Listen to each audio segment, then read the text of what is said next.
Yes, please. Song? We say in our salat, Rabbana ij'alni muqima salati wa min zurriyati, which means, the translation I think is, oh Allah, our Lord, make us do our salat and make our children also. But what if we don't have any children? Excuse me, I just couldn't follow you. Would you please clarify your question once more? Okay, in our salat when we sit down and we say at-tahiyyatu, and then later on we say Rabbana ij'alni muqima salati wa min zurriyati. If we don't have any children though? What of those who do not have any children? Is that right? Yeah. You see, the word zurriya is a very wide word of application. It also applies to those who are under your influence. So, zurriyat tayyaba means if you leave your spiritual progeny behind, that would also be applicable to that. You understand? Thank you. So those who are unfortunate and do not have a physical progeny, they can always keep in mind their spiritual progeny, those who are under their influence. Right.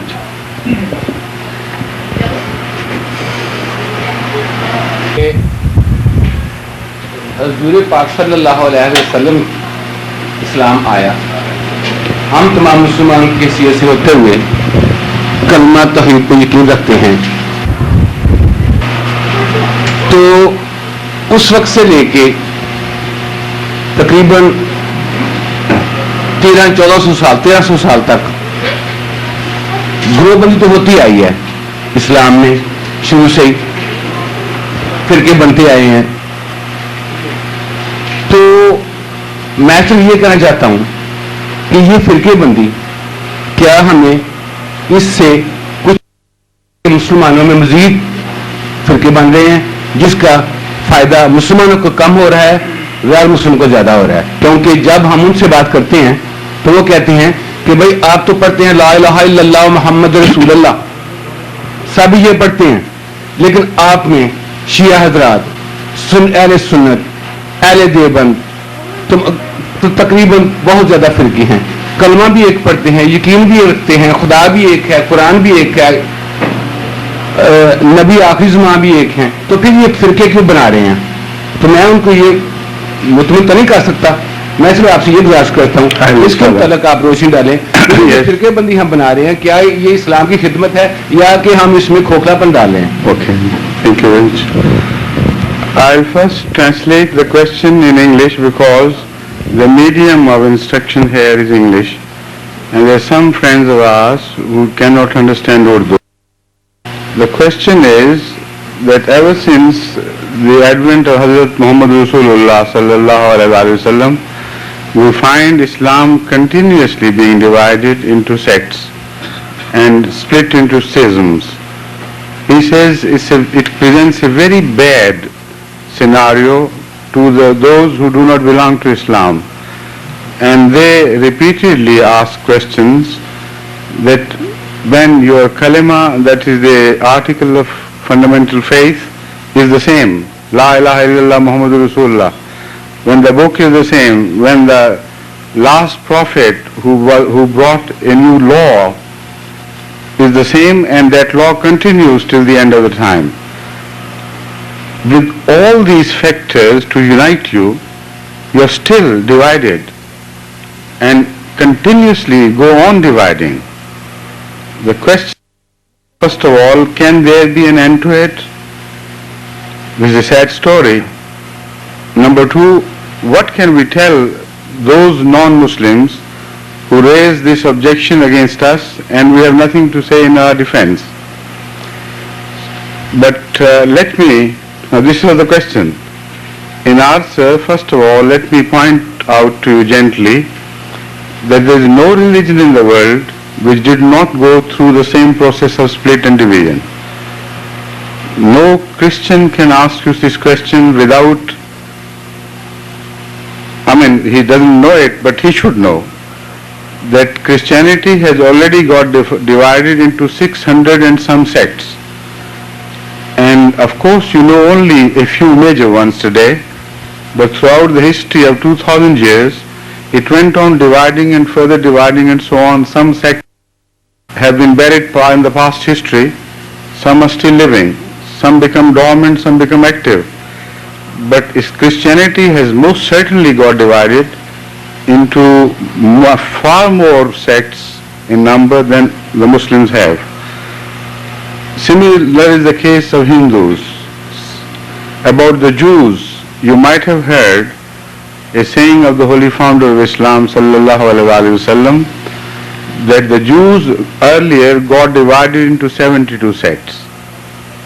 So also Hazur sallallahu alaihi wasallam predicted that my ummah will get divided into 72.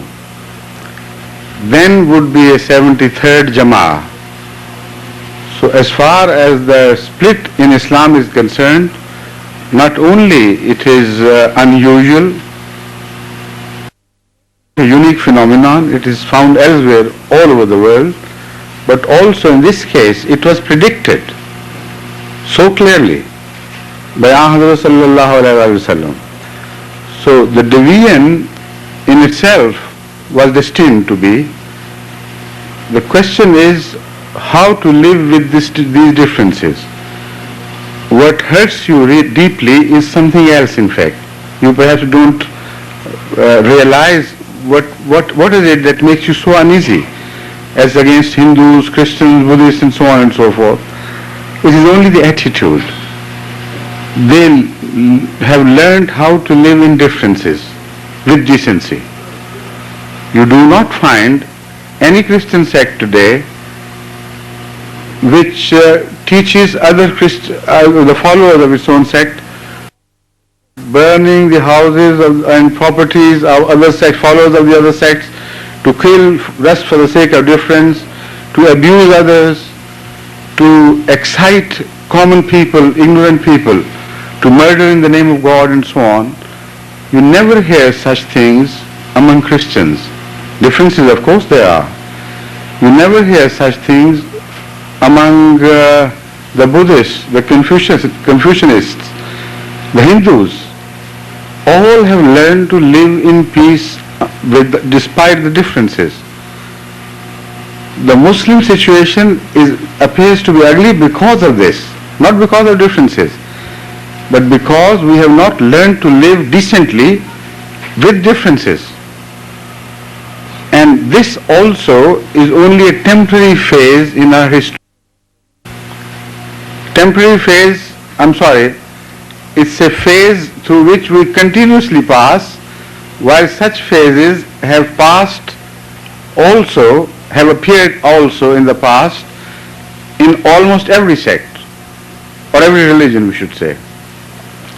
Christians also used to fight with each other madly, even more madly than the Muslims are doing today. If you remember the history of crusades, for instance, the holy war, they blame on us, was started by them. And that holy war was not only addressed to the Muslim world, but also to them themselves.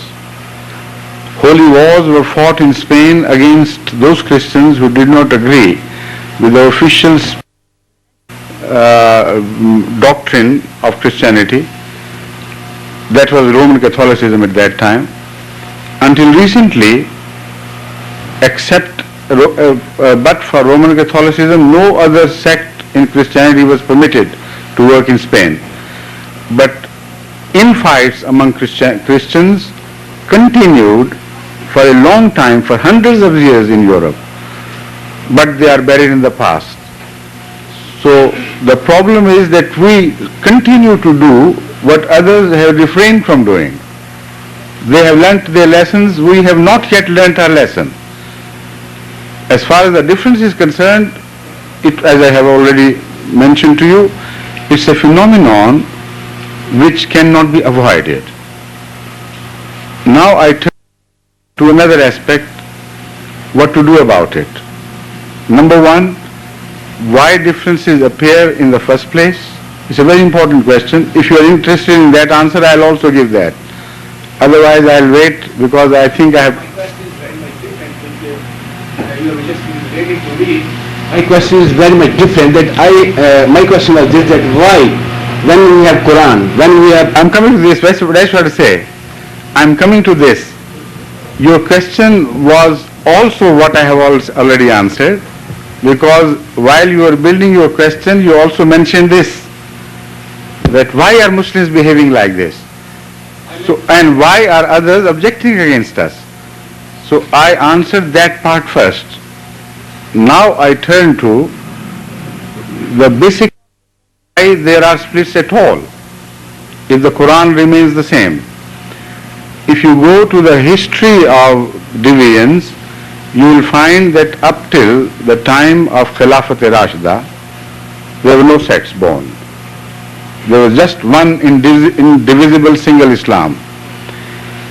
Why? Because whenever there were differences, even at the time of Hazrat Muhammad Rasulullah sallallahu alaihi wasallam, they had access to the authority of Hazrat sallallahu alaihi wasallam. We know Hazrat Umar differed with Hazrat Abu Bakr, Bilal differed with somebody else, but every time they went to the founder of Islam, peace be upon him, and he resolved their differences. Whatever he said was accepted as the final authority. This moved for some time into the Khilafat, that is called Khilafat-e-Rashida. During the period of Hazrat Abu Bakr, the same thing continued, and whenever the companions differed with each other, they took the dispute to the court of Hazrat Abu Bakr radiyallahu ta'ala anhu, and it was finally resolved peacefully. After Khilafat-e-Rashida, there was no central authority left in Islam. Now, why differences despite one book is very simple and quite understandable.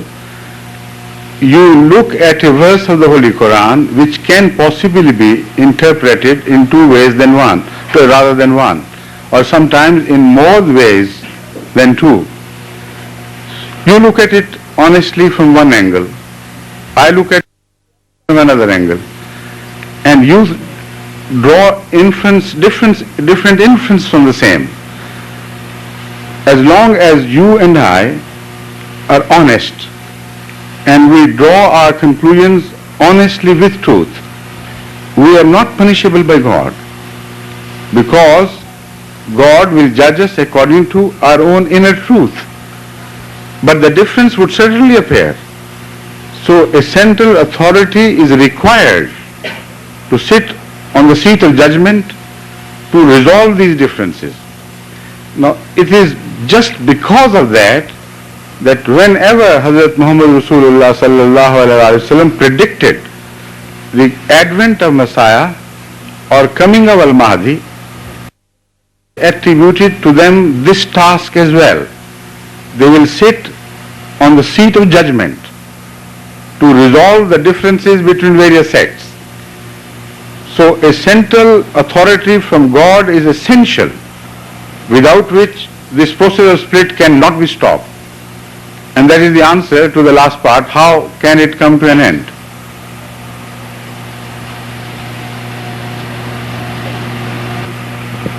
Yes, please.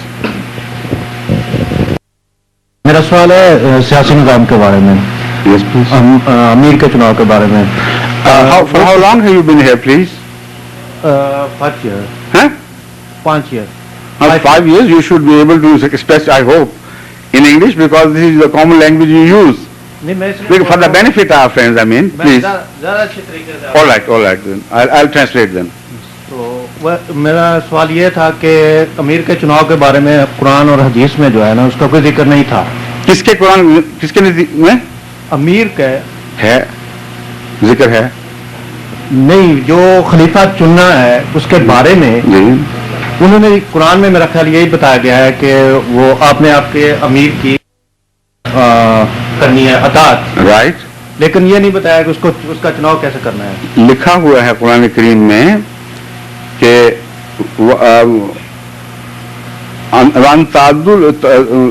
तादुल अमानता इला अहलिही, कि जब अमानत जब तकसीम करने देने का वक्त आएगा तो तुम्हें हुक्म यह है कि अहल को अमानत देना. अमानत क्या है? किसी ने आपके पास पैसे तो नहीं रखवाए हुए। जी अमानत से मुराद कुरान और हदीस और खुदा के वाजिबात हैं, और वोट जो इस्लाम में वोट है उसको अमानत के तौर पर भी बयान किया जाता है। सो साथ ही फरमा दिया हुआ इज़ा हकमतुम बैन अन्नास से अन ताकुमू बिल अदल, जिससे साफ पता चला कि यहां जिस अमानत का जिक्र हो रहा है वो हुकूमत के इंतखाब की अमानत है। समझे हैं? ठीक। इन्नल्लाह यामुरुकुम अन तुअद्दुल अमानात इला अहलिहा व इज़ा हकमतुम बैन अन्नास अन ताकुमू बिल अदल। That you see, the question was that the Holy Quran speaks of obeying the authority, all right, but there is no mention in the Holy Quran of how the authority is to be elected or how at all it can be instituted. So I pointed out that the Holy Quran is very clear on this issue.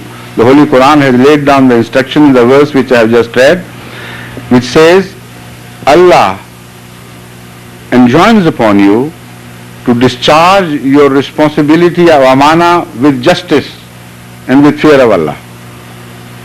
And when you rule, then rule with justice and fear of Allah. So this amana obviously means the process of creation of hukuma. Otherwise this verse will not mean anything. You understand the point? Inna Allah yamurukum bil adli an ta'dul amanat ila ahliha. First of all, somebody what belongs to him by right of by virtue of his being capable of discharging that responsibility. And then immediately it turns to the authority. It says, and when you are chosen as rulers, an tahkumu bil adl, then rule among the people with absolute justice. So the Holy Quran is not deficient in any place.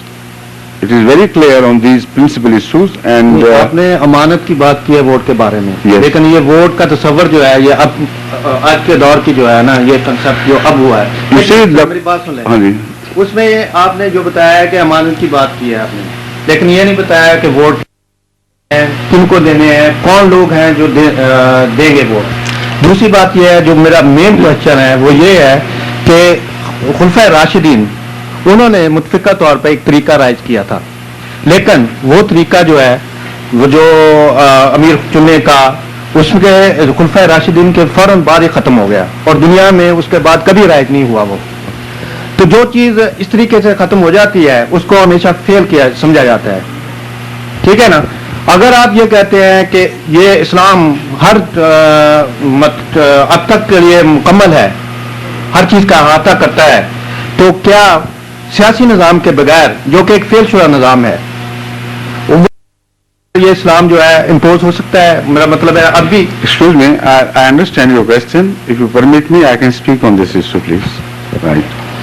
First of all, you have argued that because the process of election which we observe in the beginning of Khilafat Rashida came to an end, so it was a failure.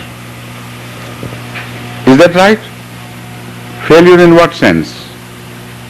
वजूद खत्म हो गया उसके बाद उसका No.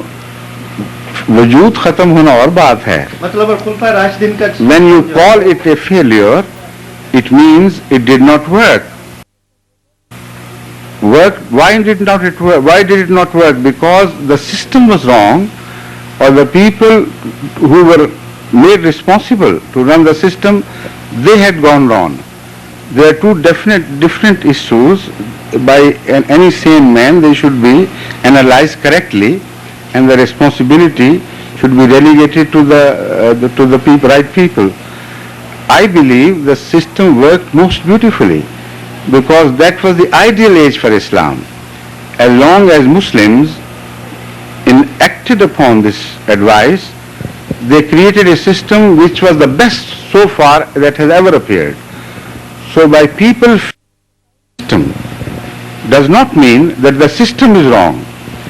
Whenever it is enacted correctly, it always works because the system is not only applicable to religion, It is a system which is applicable to all human affairs.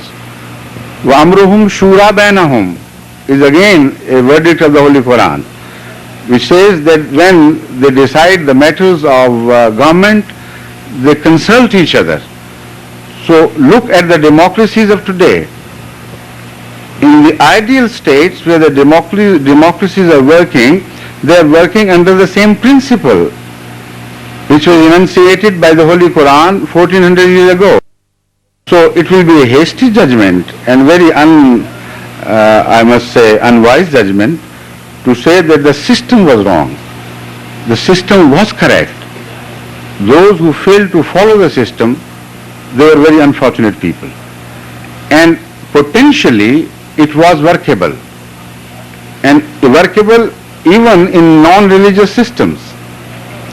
As far as the future possibilities are concerned, Hazrat Muhammad Rasulullah sallallahu alayhi wa sallam was also told by God what was going to happen.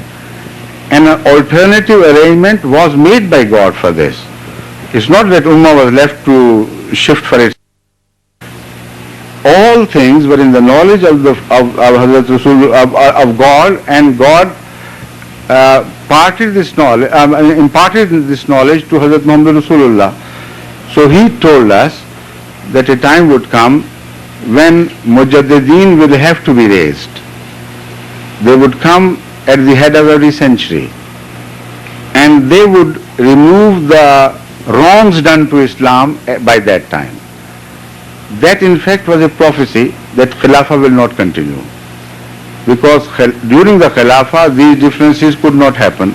As I have already mentioned, there was one central authority, all the forces were divided under one banner, there was no question of differences.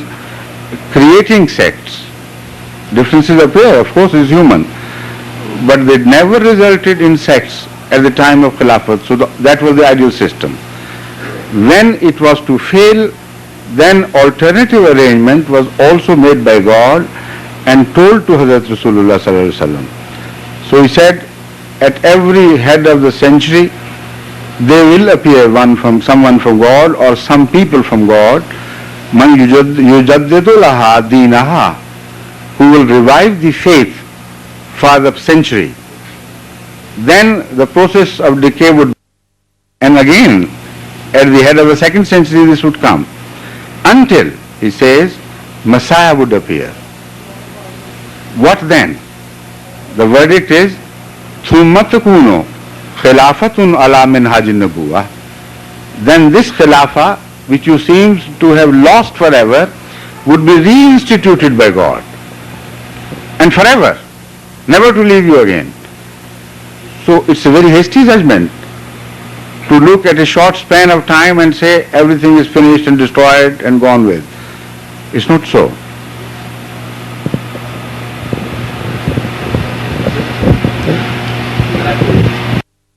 I'd like to introduce the city councilman, Sheldon Leffer. Yes, please, most welcome. I'd like to greet you as the supreme head of the Ahmadiyya movement in Islam.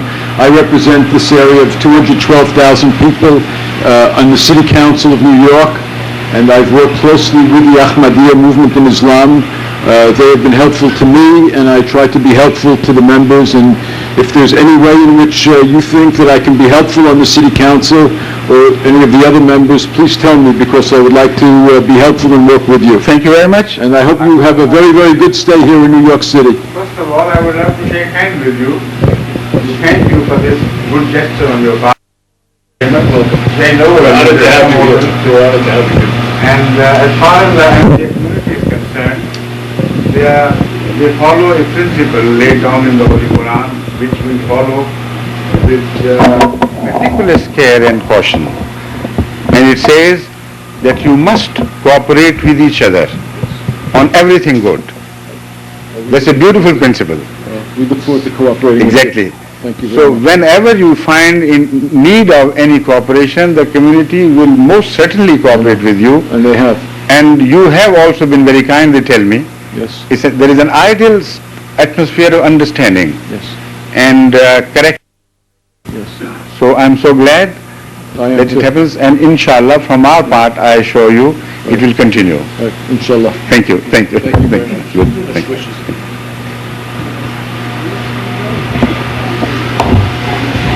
A glass of, a quick cup of tea or just water, hot water please.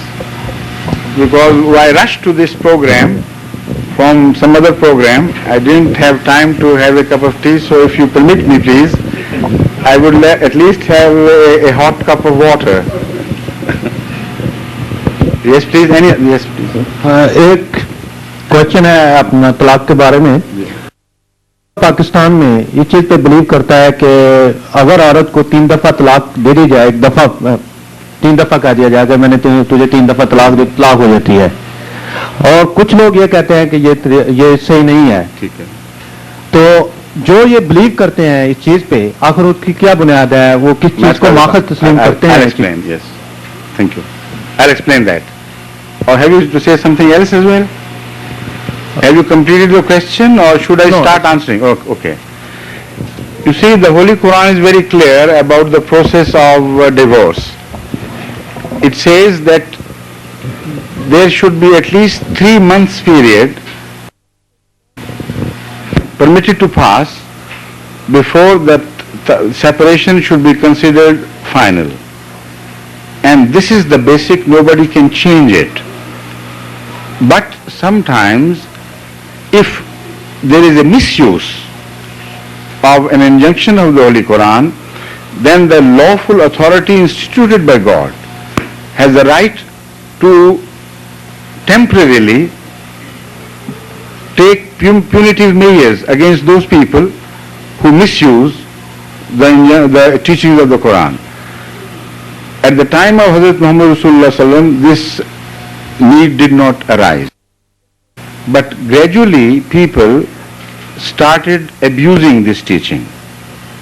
And what they did was that in anger they started saying that I have given you 3 talaqs, whether you take it or not, after 3 months they will automatically become valid.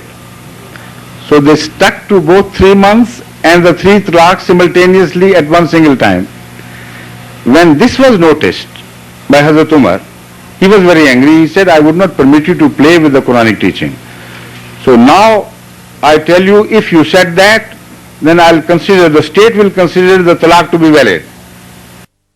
Careful in future, otherwise you will be punished by the state. They would accept your word that 3 talaqs have been accepted. Now this was an expression of anger to punish people who were playing with the word of God. It should not have been taken to be a permanent injunction, because no caliph in the world can change the teaching of the Quran to make a completely new system operative. For a temporary measure of punishment, this is a different story.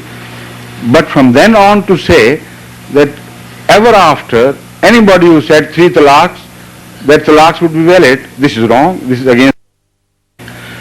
But that is what happened later on, unfortunately. Some Muslim sects believe that because Hazrat Umar had said it, from now on this should be the permanent custom. Whoever says 3 talaq is over. So some people in Pakistan also are like this.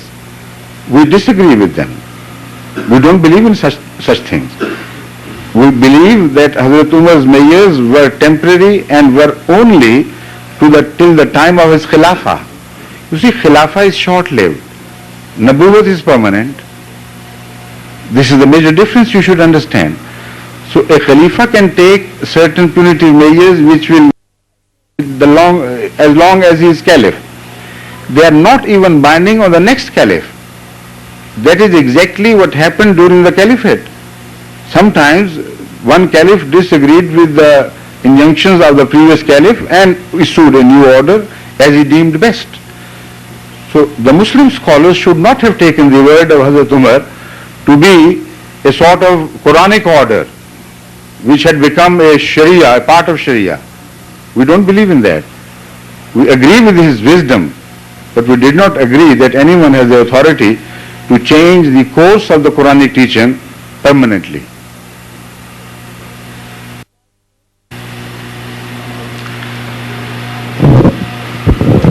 शराब की ममानत के बारे में आयत है, उससे पहले हजूर पाक ने ममानत के बारे में कहा था कि शराब पी के मस्जिद में ना आए, मुकम्मल तौर पर नहीं ममानत हुई थी। लेकिन हजरत उमर ने यह कहा कि नहीं, ये मुकम्मल तौर पर ममानत होनी चाहिए। उसके बाद आयत उतरी, तो क्या अल्लाह ताला को पहले नहीं पता था कि इसकी ममानत जो है वो पहले ही मुकम्मल तौर पर कर दी जाए? हजरत उमर के कहने की जरूरत। I understand the point. You please try to understand the process of enactment of law. And because most people today do this is why you hear the hue of cry about enactment of Sharia and the opposite vices, and nobody understands what is happening. The fact is that no society in the world is capable of carrying the burden of Sharia without first being prepared. And it is a slow process of reformation. This is why the Sharia is revealed piecemeal, act after act, order after order. Otherwise, if the Quran was revealed in one single day, the Arabs, just a minute please, the Arabs were not ready. Society was prepared to enact that Sharia. Just a moment. मेरी सवाल सुनने की कोशिश करें। मैं ये कह रहा हूँ कि अल्लाह ताला ने पहले उनको, हजूर पाक ने कहा कि शराब जो है वो मस्जिद में नमाज पढ़ते वक्त ना पिए, जबकि उनको पता था अल्लाह ताला को ये बिल्कुल जो है, ये मतलब पॉइंट नहीं है कि ऐसा ऐसा एक चीज जो है बुरी है उसको ऐसा ऐसा जो खत्म किया जाए। I have understood your question बात ये है जैसे चोरी के बारे में है कि जो चोरी करेगा उसका हाथ काट दिया जाएगा। ये क्यों नहीं हुआ कि जी उसका चोरी जो है पहले उसको सजा जो दूसरी दी जाए, बाद में हाथ काटने की दी जाए? For God's शराब sake, के try बारे to में ये क्यों हुआ? understand me. I have understood your question perfectly well. I am trying to answer this. Have patience with me. What I mean to say is that Sharia was to be revealed by God because He knew what happened, what had happened, what was happening, what would happen again. So God was preparing the mood of the people who were to be made responsible for enactment of Sharia. And Sharia could not be revealed in one piecemeal. God knew when He would issue an order. But sometimes when the society is developing in a direction, intelligent people begin to see the ultimate direction and they start talking about it. Hazrat Muhammad Rasulullah had felt that the wine or alcohol was something which contradicted with the atmosphere of prayer. But because God had not given an order to him, so he suggested that at least you should not come to the mosque because it's bad, it does not go with the purity of one's thoughts and purity of one's direction. So you better abstain from this. But he did not pass an order. This is wrong. He never passed an order unless an order was given to him by God. Hazrat Umar has been suggesting many to him, to which he did not agree until the order came. So it was not that God did not know and Umar had to tell him. This is absolutely a childish inference you are making. God knew very well, but he knew that the time had not yet come. So when the time came, the order also came. But to foresee the direction of the society is possible, because you can see the entire movement in one single direction and you can expect what may happen. So they were just gestures, they were conjectures. But for instance, sometimes it was quoted, the one who, scribe who wrote the Holy Quran, he renegated and he ultimately rejected Muhammad Sallallahu Alaihi Wasallam. You know why? Because when the Quran was revealed, the force of it, the beauty of it became so apparent that an intelligent man could judge what is to follow. Like sometimes when a poet recites his poem with being fully charged, it happens that he says reads one line and somebody gets up and reads the other line which he had never heard before. So at one such moment, when God was describing the majesty of creation, Suddenly, spontaneously, the scribe said, Tabarakallahu Ahsanul Khaliqin. What a beautiful creator. What a blessed creator. And that was the verse to follow. And Hazrat Muhammad Rasulullah Sallam, yes. He said, what do you mean? This is my word. Rasulullah Sallam said, this is the word of Allah He has given me. If you understood this to happen, still I would not change the word of Allah. And the seed of doubt and suspicion in his heart. So if it can happen so precisely, why can't it happen that some correct minded people, well-balanced people would understand the direction of the Sharia? Hazrat Umar did. And that is why Hazrat Sallallahu Alaihi Wasallam once paid him a very high tribute. He said that if apart from me anybody was to be made a prophet, it was Umar. Because he has that clarity of vision which prophets have. So it's not an objection. I can well clearly see that he action, and sometimes he suggested things which were to happen. But God did not do it because he said. God did it because he had planned a time, a set course of action had been set by God previously, and he only issued orders when that time arrived. So we know that the time chosen by God was perfect. The moment this prohibition of alcohol was mentioned in the Quran, somebody started going to the street and reciting loudly that this has happened, no more drinking, no more alcohol. In one place, Hazrat Hamza Raziyallahu Ta'ala Anhu, together with some of his friends, were indulging in a drinking bout like it was the custom of Arabs. Somebody suddenly heard this. Hazrat Hamza inquired, what is it? What is he saying? He said, he is telling us that God has ordered that there should be no more drinking. Somebody suggested that what we have in our goblets, at least we should drink that much. Hamza said, break everything. You hear the word of God, you have no authority to take a different decision. And that night it is said that the wine was freely flowing in the streets of Medina. The society had come to a state where it was ready to accept this order. So God was revealing these things in accordance with what load the society could take. Now I come to the question of the present day, and then you will understand that my answer is not irrelevant. It applies even today. In Pakistan, for instance, the whole society has become practically non-Muslim, in the sense that they are indulging in every vice possible. If you know the system of courts and the people who appear as witnesses in the Pakistani courts, you will be shocked to learn that there is hardly at all anyone, witness, who is telling the entire truth. On both sides there are liars. When the society reaches such a state, when almost everyone who could steal would steal, when almost who could be bribed would be bribed, how can you impose that Sharia? Sharia requires purification first. And what I am saying is exactly what the Holy Quran says. There is absolutely no difference. Now, when this happens without preparation of the society, what would happen?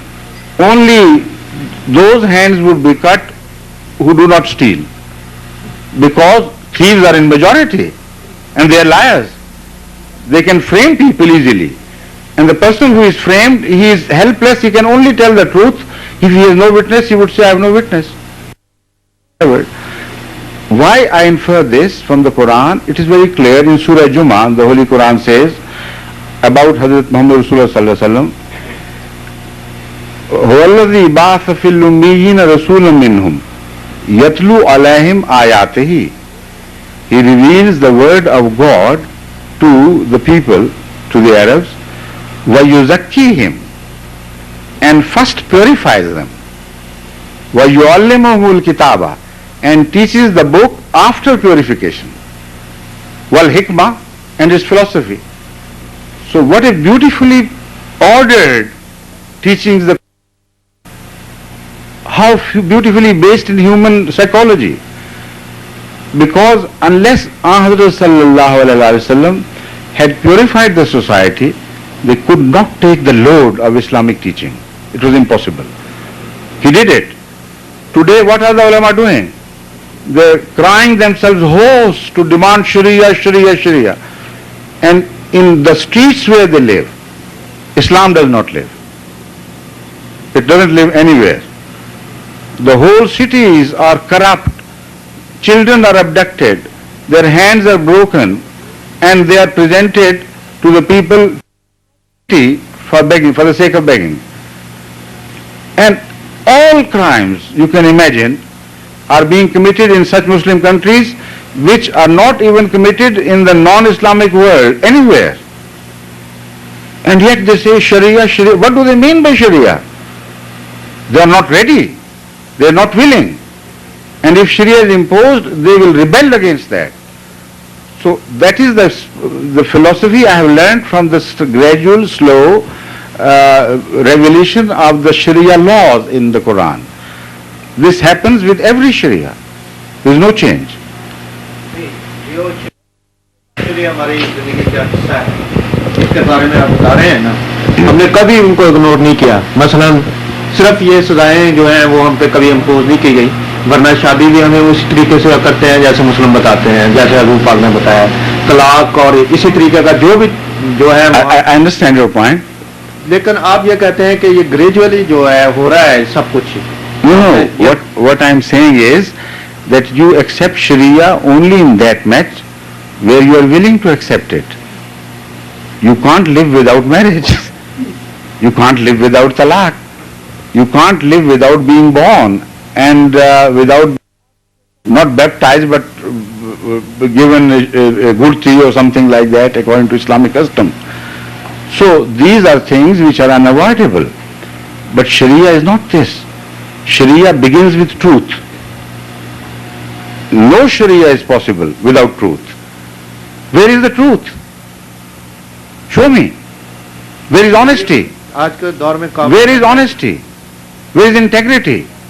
Where is human sacrifice? Show me people, those officers, how many are they who when could be bribed by people to get the money which was entrusted to the hands of some officers, by paying some money to them to get the advantage and benefits from the public funds. How many officers are there in Pakistan who would refuse that?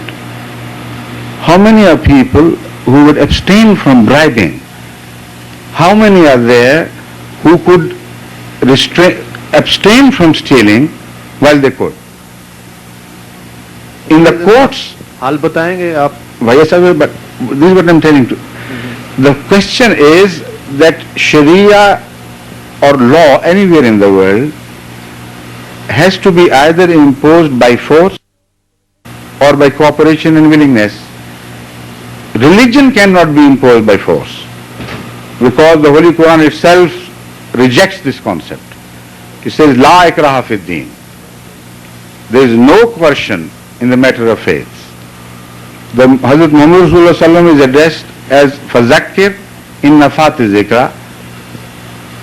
Admonish and go on admonishing. Because if you go on admonishing, ultimately people will benefit. And again it says, فَذَكِّرْ إِنَّمَا أَنْتَ مُذَكِّرْ لَسْتَ عَلَيْهِمْ بِمُسَيْطِرٍ. It is only for you to admonish, not to will on the people. You cannot do that. You are not authorized to do that. So this is the spirit of Sharia. Sharia, if you go in deeper into the message of the Quran, has to be accepted by the people as a with a willingness. And for that, the ulama, instead of demanding Sharia, they have to go to the streets. The problem is much deeper than it appears. I'll analyze the problem, and then I'm quite certain an intelligent man like you would agree with my analysis. The main fault lies with the ulama of any religion. Call them pandit or priest or your rabbi, whatever name you give. When they go wrong, when things go wrong in the religion, I will refer to a verdict of Ahmad sallallahu alaihi wasallam to support my point. But for the time being, let's accept this, please. Now, when the ulama go wrong, what happens with them? What is inside them which is distorted? I believe that they begin to play God. How? Because when people become ungodly, they do not care. But when people leave them and transfer to some other sect in Islam, created. Have you not noticed this? Whenever some Muslim changes his sect, the Muslim leaders are infuriated, they would not tolerate it. They would issue the edict that he must be murdered, he may be burnt alive, do whatever you may please with him. You can rob him and that would be good money for you, wholesome money. What has happened? They have not rejected God, they have rejected a mullah, and that is the punishment. When they tell lies, they don't reject mullahs, they reject God. When they accept bribes, they reject God. When they commit cruelty against their fellow human beings, then they reject God. So when God is rejected, not an eye is batted by a mullah, no muscle moves. He's quite happy, he's okay with them. As long the people obey the mullah's authority, they're all right. The moment they begin to raise their voice against the mullah, he suddenly loses his right to live. That is playing God. When God is rejected, they are not stirred. When they are rejected, they are infuriated. So everything goes wrong. So this is what is happening in the country. Unless those entrusted with the amana, that's against an amana. Amana is not only vote. Amana means whatever you are entrusted with. When those who are religious leaders, they are loyal to God and not to themselves, then everything will begin to turn into right. Then people will be prepared for accepting the Sharia. So during this last controversy regarding Sharia in Pakistan, I was in touch with many Muslim leaders and I was constantly advising them. One of the advices was, for God's sake, tell the people of Pakistan that we will give mullah time 10 years, 20 years to reform just Faisalabad. And when Faisalabad is reformed and ready to accept Sharia, we will begin the process from there, but not without it. Why is he demanding authority in the name of God? Only for his appearing as another Khomeini, another ruler in the name of God. He is not interested in God's work.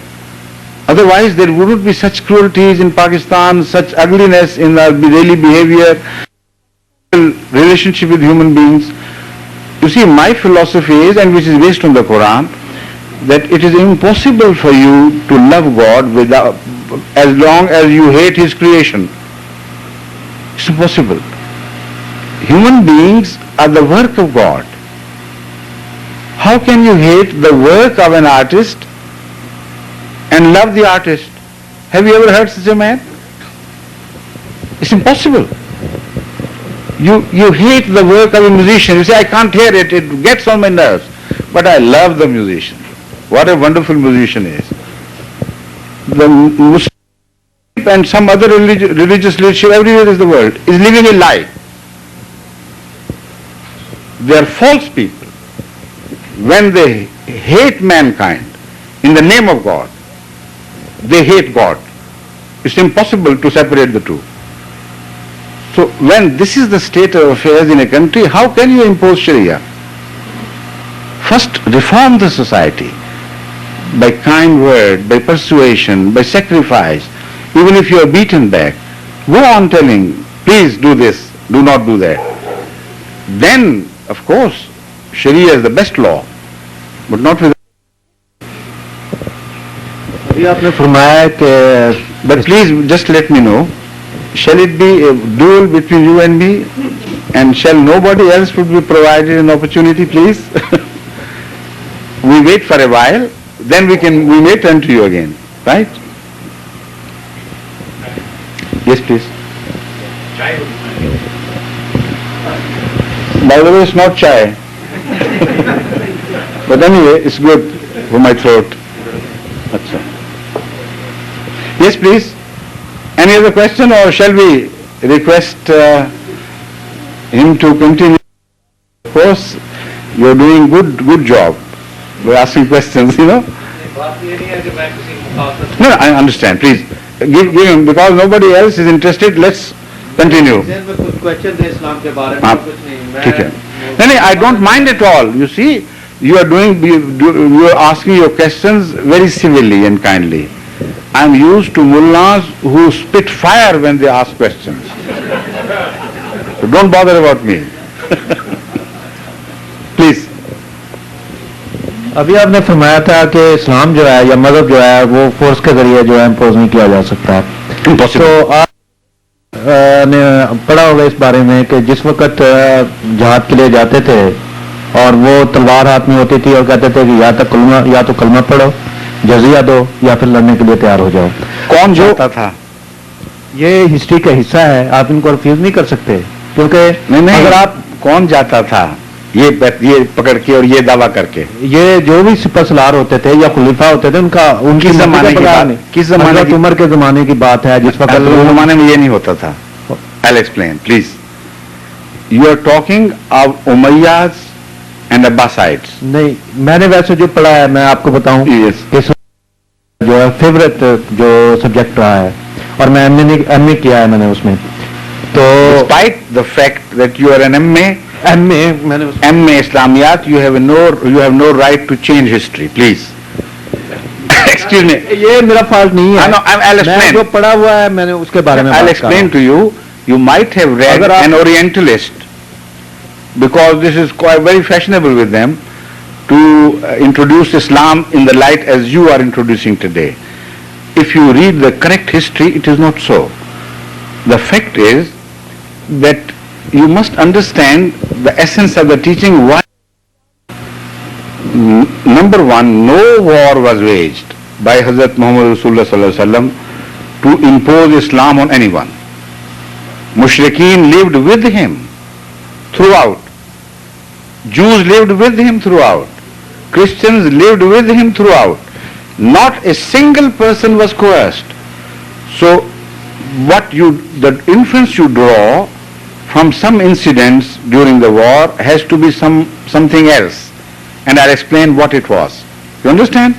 If Islam said you have a right to change the religion of anybody else, suppose it had said, who should have understood it better than Hazrat Muhammad Rasulullah sallallahu alaihi wasallam? He was the person who was the recipient of revelation.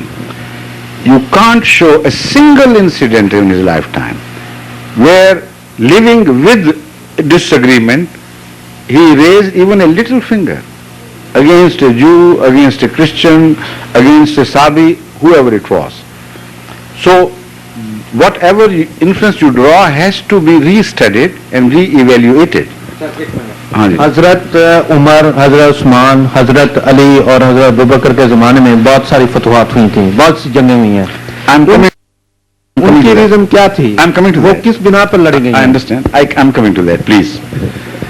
I have discussed these issues with many European historians who are well equipped with the weaponry they need against Islam, and I'm accustomed to these questions. This is why I interrupt you, not because I don't want you to finish, because I understand the question immediately. Such questions have been asked of me hundreds of times. And the moment you begin, I know the direction. That is what I was telling you. Sometimes Hazrat Umar also saw the direction of Sharia. If you are clear-headed, you can see things. So I understand your question. I will come to that. It's a bit coldish. Please if you want to give me something hot. Now, what happened, first of all, let's decide bit by bit, piecemeal. This is positive. There is no question against the contention which I am making, that Hazrat Muhammad Rasulullah sallallahu alaihi wasallam was the recipient of the law of the Quran, correct? He understood better than anybody else in the world, correct? He never raised sword against anybody for the difference of religious opinion, correct? Okay. So the issue is settled once and for all. Let's get into the rigmarole of what happened later on, why it happened. Now, Islam had already given permission to Muslims to defend themselves by sword if the sword had been raised against them. And this is what you should understand clearly. If you are a genuine inquirer, you must understand this. The first verse about the so-called jihad revealed in Surah Hajj. It's contained there. It says, and all Muslim scholars, Shia, Sunni, are agreed on this question. This is the first permission given to the Muslim society to raise sword. It says, "Uzina lillazina yuqataluna bi'annahum zulimu." Permission is being granted to those people against whom the sword is already raised for no crime of theirs. bi'annahum zulimu, and this is a transgression committed against them. وَإِنَّ اللَّهَ عَلَى نَصْرِهِمْ. Despite the fact that the permission is being granted to a weak people, not powerful people, because nobody commits crimes against a powerful nation. God assures them God is well capable of making them victorious. So although a weak people are given permission, because the one who gives the permission is all powerful, so he assures them, don't be afraid now. We have permitted to defend yourself against aggressors, never to make aggression. As long as you do that, you will be victorious. Then it says, who are the people to whom this permission is granted? الَّذِينَ أُخْرِجُوا مِنْ دِيَارِهِمْ بِغَيْرِ حَقٍّ. Those who have been turned out of their homes without any right, without any justification. إِلَّا أَن يَقُولُوا رَبُّنَا اللَّهِ, just for the crime that they said, God is our Lord. This is the only crime they committed. And they were so weak and defenseless that people thought we could, do whatever you like with them. You can do away with them, you can kill them, you can destroy them, you can turn them out of their houses. This is exactly what. Then the principle of jihad is mentioned later on. It says, وَلَوْلَا دَفُ اللَّهِ النَّاسَ بَعْضَهُمْ بِبَعْضٍ لَهُدِّمَتْ صَوَامِعُ وَبِيَعُ وَصَلَوَاتٌ وَمَسَاجِدُ يُذْكَرَ فِيهَا اسْمُ اللَّهِ كَثِيرًا. If God had not permitted some people to defend themselves against other aggressors, it would have resulted into the destruction and annihilation of churches. Masajid are not mentioned here. Imagine the of the Holy Quran. It begins the concept of jihad by mentioning the defense, the rightful defense of the churches. Then it says synagogues. They would also be destroyed. The places of hermitage, private, people who remove themselves from public and remember God in private small places, that's called hermitage. Even they will be destroyed. Also the mosques. So the mullahs, I don't see where their wisdom goes when they think or they tell others that jihad is to defend Islam against others. It's not so. Islam permits the holy war only in defense of the people who have been wronged, without any crime. And if those people are Christians and a Muslim defends their right, he would die a martyr, because the first mention is made in the Holy Quran of churches, not of the mosques. So this is my firm belief. If a mullah calls me a kafir for that, let him do that. He calls me kafir anyway. So why should I deviate for his sake from the truth? According to Islamic Jihad, any holy places, and the holy places, according to the Quran, is place of worship of any religion. Whenever it is threatened, one must defend it. And if in that defense one is killed, he is martyred, according to this concept of holy war. The mosque is mentioned in the end. Now show me a single place in this permission where Allah says that you have a right to take sword in your hand and destroy those who do not agree with your faith and them until they believe. No such thing is mentioned. आपका मतलब ये है कि जो सहाबा कराम ने बात की वो बिल्कुल मेरा ये मतलब नहीं है, I'm coming to that, please. वो उन्होंने बिल्कुल इनके खिलाफ No, किया है. please, let me explain further. Let me explain further.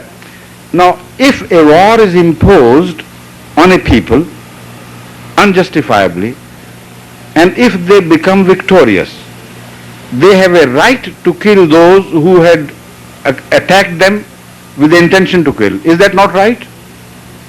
All right? But if a license is given, door is left open for forgiveness, what objection can one have? The mention you are making is that door open for mercy, because the Holy Quran also forbids Muslims to kill a Muslim. So even in war, when an enemy is attacking you to destroy you, you ultimately overpower him with the grace of Allah, with the help of Allah. And this is the beauty of the Quran, not the ugliness. It says, even at that moment of dire necessity for those who have been conquered, they say, Kalam Muhammad Rasulullah. You are not permitted to kill them, because no Muslim is permitted to kill a Muslim. The full meaning of this would dawn upon you when I mention an incident in the time of Hazrat Muhammad Rasulullah. Then of course your conscience will tell you that it's a beautiful teaching, not an ugly teaching. Once during a war, a Muslim warrior confronted a warrior who was very powerful and almost formidable. It took him long struggle to ultimately overpower him. He overpowered him and was about to kill him when he said, Allah, there is no God but Allah. He did not stay his hand. He killed him, telling him, you are a liar. You want to save your life, but I will not be deceived. When he reported this matter to Hazrat Muhammad Rasulullah Sallallahu Alaihi Wasallam, he himself relates that he became so angry that I had never seen him so angry in my life. He went on saying, why did you not open his heart and see if he was a liar? If actually there was in his saying there is no God but one. And then he said, what will you do when on the day of judgment the profession La ilaha illallah stands in his favor as witness against you? This is the spirit of what you have read about in the history, that shelter, quarter was given to those people who out of, for instance, falsehood even, or sometimes in genuine agreement, declared that they believed in the unity of God. Then all fighting armies not to kill them. But this was not for the purpose of spreading Islam, because offensive war was never made by the Muslims. Some Orientalist so-called, raised the question, why was the war extended into other territories of Arabia? Why it was extended into Iran, later on into Roman Empire, if this was not a war of aggression? My answer is that even your political philosophers have made it that battles are different and wars are different. Wars are a state of belligerency which can only come to an end with a mutual agreement and peace treaty, not without it. Once an aggression has been taken committed against any nation, it can only stop, the war can only stop with a treaty of peace, not otherwise. This is what has happened in Iraq. Recently you have seen it. This is what happened in Versailles after the Second World War, also after the First World War. War is considered to continue as long as there is no treaty of peace signed by the two or more involved nations. So once the Iranian Empire also started intruding into the world of Islam, from then on it was a war between the Muslim state and the state of Iran. Once the Roman Empire, that is that part of Roman Empire which was seated in Constantinople, they started invading the Muslim. Then a war had started by them, was started by them. And until it had come to an end by a treaty of peace, it was a continuous state. Those parties had a right, whenever they wanted, fit to defend themselves. So this is the reason why there is so much confusion by those students who do not know the international concept of politics. Even today, no political philosopher can disagree with what I am saying. So whenever this attack is made by non-Muslim scholars, tell them, and I assure you, they have to agree in the end. The initiative in war against Islam was always taken by the enemies. Once it started, only a peace treaty could bring it to a halt. The most befitting example of that is Sulh Hudaybiyah. You see, once Muslims were turned out of their territories, some scholars say, why a caravan was attacked? Simple, for the obvious simple reason that they had turned Muslims out of their lawful possessions.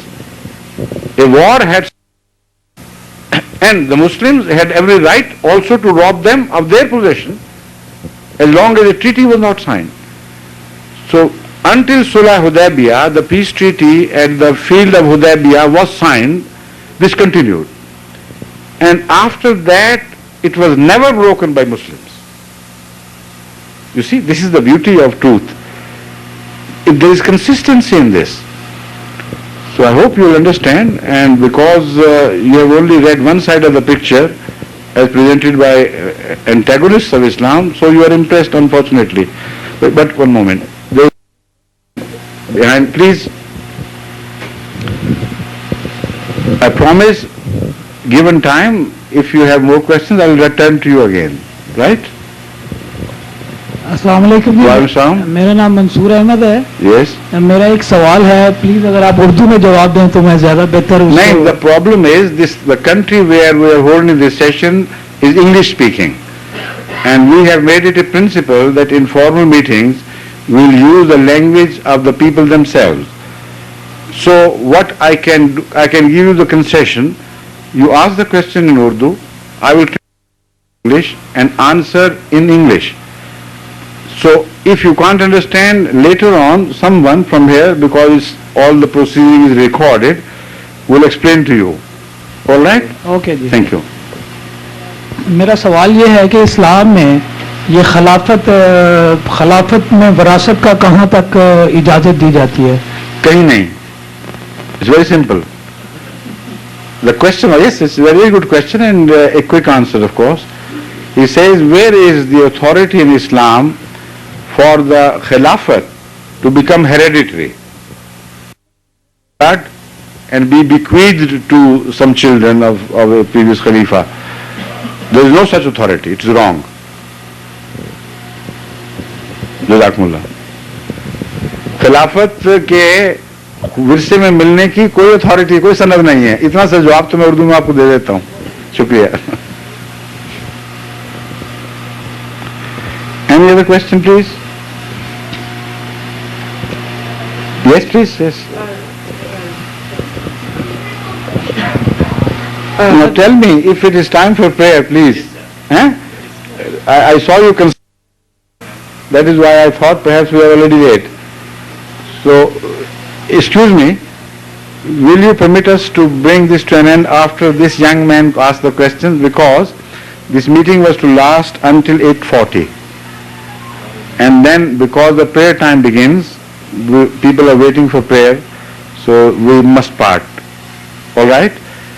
Moreover, I request you to ask these questions which keep agitating your minds, addressing any Ahmadi, and because I have been speaking for so long, in so many countries, you will always find, I hope, I can't say every time, but mostly you will find your answers in some of my recorded addresses. And this all has been catalogued, made easy for access. So whenever you ask an Ahmadi, he can contact the headquarters here in USA, and they all have a full library of these cassettes. So they can reach the right point and request you to listen to that. So in that way, your questions will remain unlimited, and so, right? Thank you. Now please. Hazrat Sahib, my question is about salat. About? About prayer. Yes. I was taught that faraz is mandatory, and that sunnat is like half mandatory. But how much less is faraz mandatory? I mean, sunnat mandatory than faraz? Sunnat mandatory? What? Mandatory. Well, it's a simple question of terms of. According to the Muslim scholars of all sects, they all agree, in jurisprudence, the word faraz applies to such mandatory things which have been clearly mentioned in the Holy Quran for us to do. And it has been also mentioned that if you do not do that, then you will receive Allah's wrath. He will be angry with you. So all these things which are mentioned directly in the Holy Quran, and also mentioned that the one is threatened or warned against, they are called farz. They are the prime ones. Second in order are those injunctions which we find in explanation of the Holy Quran in the words of Hazrat Muhammad Sallallahu Alaihi Wasallam, and which he did not only instruct but also performed all his life. He said, say prayer like this, and he went on saying prayer like this. That will become sunnah, and that is called not farz but wajib. You see? Which means it is essential for you to follow sunnah, but it is not of that prime order as the farz which has been mentioned clearly in the Holy Quran. So in prayers, we find Ahmad sallallahu alaihi wasallam to say certain rakat of salat, sometimes before a prayer, sometimes after a prayer. In all such cases where he stuck to them all his life. The Muslim scholars agreed that it is a must for us to do that, because he never deviated from that. So we must do. But it is not of the same order as farz. So this is the relationship between the farz of salat and the sunnah of salat. Oh, so it's not like nawafil though? Huh? So it's not like nawafil? Nawafil is different. Nawafil means it is called mustahab. If you do it, it's better. If you don't do it, no displayer is mentioned at all. In case of sunnah, displayer is mentioned, because the Holy Quran says, follow Muhammad Rasulullah Sallam in the conduct that you find him performing throughout his life. That is sunnah. Just follow him. If you don't follow him, you will displease him. But where the Holy Quran says, or he says, that you may do it or you may not do it, that becomes nafal. You understand that? Oh, yes. Yes. Now, to end this session on a happier note, I will share a joke with you regarding this. Something which will explain to you was nafal is. A Sikh once went to Peshawar to meet some of his very dear friends. There were two friends of his who visited Peshawar before. And you know the Peshawar people have their particular customs. So they went together to a restaurant, and after they drank their cups of tea, one of the friends reversed the cup and inverted it. The other one placed it exactly in the standing order, the same order. So this Sikh was very much in doubt as to what should do, to whom should he follow. So after remaining in, dilly-dallying between this and that, he said, ultimately, he laid the cup sideways. Neither erect nor inverted. They were surprised. They said, Sardar Sahib, your very dear friend, what have you done? Why are you doing this? They first explained why you did it. So the one who had placed the cup in erect position, he said, because it's a custom here that after having drunk one cup of tea, if you want some more, you always place it in the erect position, indicating that please give me some more. So he turned to the other one, why did you do that? Tell me please. So he said, because it's a custom, when you don't want any more cup, that's an indication no more. Then they said, now tell us please, why did you put it sideways? He said, what I meant was, if you could please do it, otherwise I don't mind. That is nafal. Thank you. Assalamu alaikum.